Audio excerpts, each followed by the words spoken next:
Hey everyone, welcome back to the channel. Today we've got some explosive news straight from Russia. Vladimir Putin just made some bold statements about the US interest in Greenland, and he's not holding back. But let me tell you, I've got some serious concerns about this whole situation. So let's dive into what Putin had to say. Vladimir Putin said about our plans with Greenland, tongue-in-cheek, we will now allow encroachments on the sovereignty. We will not allow encroachments on the sovereignty of our country, and will reliably protect our national interests. What do they have to do with Greenland? Are they talking about Arctic?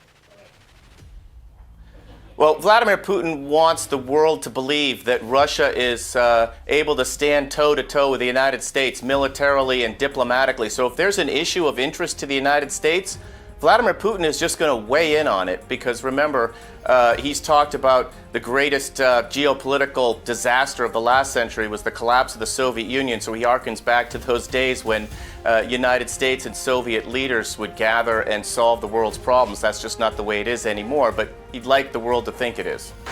Russia's President Putin speaking at the Arctic conference Thursday, reminding his neighbors that President Trump means business, saying everybody knows very well about the U.S. plans to take over Greenland. The rising tensions over NATO's role in the Arctic and what this means for the future of global politics. Stick around because you won't want to miss this. At the recent International Arctic Forum, Putin shared some candid thoughts on U.S. ambitions regarding Greenland. Now, you may recall that the U.S. has long held strategic, military, and economic interests in the Arctic region, and Putin made it clear that this isn't just some passing political rhetoric. According to him, this U.S. interest in Greenland has deep historical roots that shouldn't be overlooked. I have to say, I'm really worried about the potential for further militarization in the Arctic. We already have a fragile environmental situation up there, and now the U.S. and Russia are both vying for power and influence in this region. It's almost as if geopolitical maneuvering is taking precedence over real issues like climate change and the protection of indigenous communities. Greenland isn't just a pawn in a global chess game. It's home to real people, and I feel like that's getting lost in all of this. Now, Putin didn't stop there. He also expressed deep concerns about NATO's growing presence in the Arctic. This is where things get a little more tense. Putin's worried that NATO's increasing activities in the region could lead to potential conflicts. And as you can imagine, Russia's not just going to sit back and let that happen. I understand why Putin is concerned, but let's be real here. NATO is not innocent in all of this. NATO's involvement in the Arctic could easily be seen as an extension of its broader global military presence. And when you push military forces into sensitive areas, you risk escalating tensions further. What's at stake here is more than just a tug of war between military powers. It's the safety and stability of the region. And honestly, I'm not convinced that this is going to end well. Speaking of Greenland, things got even more heated recently when U.S. Vice President J.D. Vance had plans to visit the island. Unfortunately, leaders in both America and in Denmark, I think, ignored Greenland for far too long. That's been bad for Greenland. It's also been bad for the security of the entire world. We think we can take things in a different direction, so I'm going to go check it out.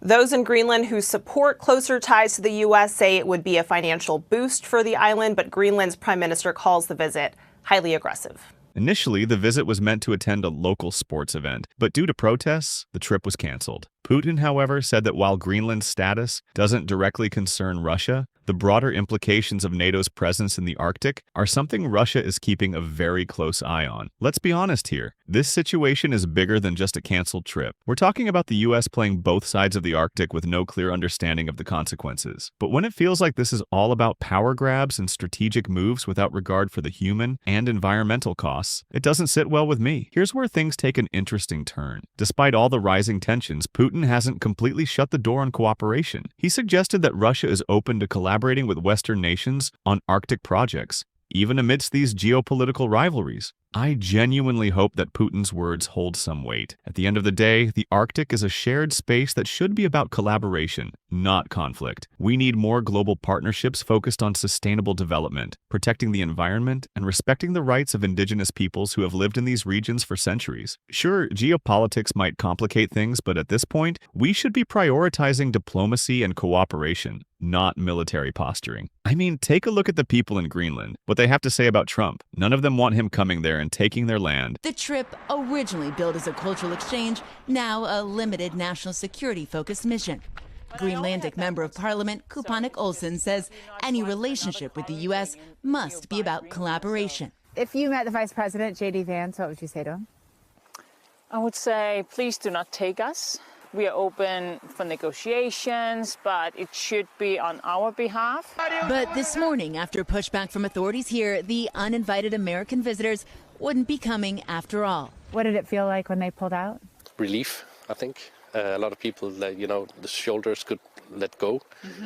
Anders Larsen runs a water taxi company here in Nuuk. We've always looked at America like the nice big brother to help you out.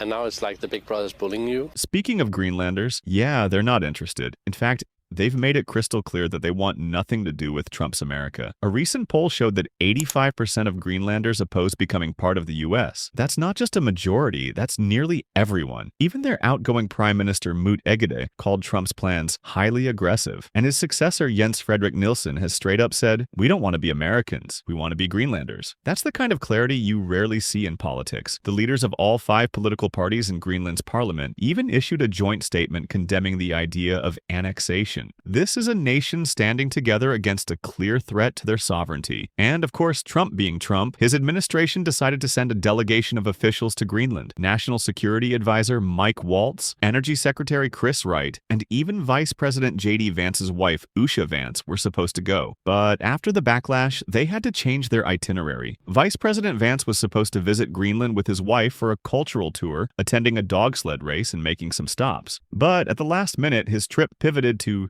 checking out Greenland's security. Yeah, that's not suspicious at all. This was about asserting dominance, about reminding Greenland that the U.S. is watching. And that's exactly why Greenland's leaders saw it as an intimidation tactic. Egede even said his mere presence in Greenland will no doubt fuel American belief in Trump's mission, and the pressure will increase. Now, of course, Trump's people are trying to justify this in the most absurd ways. Vice President Vance went on Fox News and basically trashed Denmark, saying they're not a good ally and that the U.S. needs to take more territorial interest in Greenland. Denmark, which controls Greenland, it's not doing its job and it's not being a good ally. So you have to ask yourself, how are we going to solve that problem, solve our own national security? If that means that we need to take more territorial interest in Greenland, that is what President Trump is going to do, because he doesn't care about what the Europeans scream at us. He cares about putting the interests of America's citizens first. Excuse me? Denmark is literally one of the closest NATO allies the U.S. has. But sure, let's pick a fight with them over a territory that doesn't even want us there. Trump himself is saying that Greenland is an absolute necessity for the U.S. and that he's willing to go as far as we have to go. That sounds an awful lot like a threat, doesn't it? So what does this all mean? Greenland is not for sale. Greenland is not America's to take. And yet Trump is acting like he can just claim whatever land he wants, like some kind of 21st century colonialist. But more than that, this is a test of how far the Republican Party is willing to go in backing Trump's extreme nationalism. Because make no mistake, if they succeed in Greenland, what's next? Where do they draw the line? So, what do you think? Is the U.S. really pushing for Greenland as part of a larger geopolitical strategy?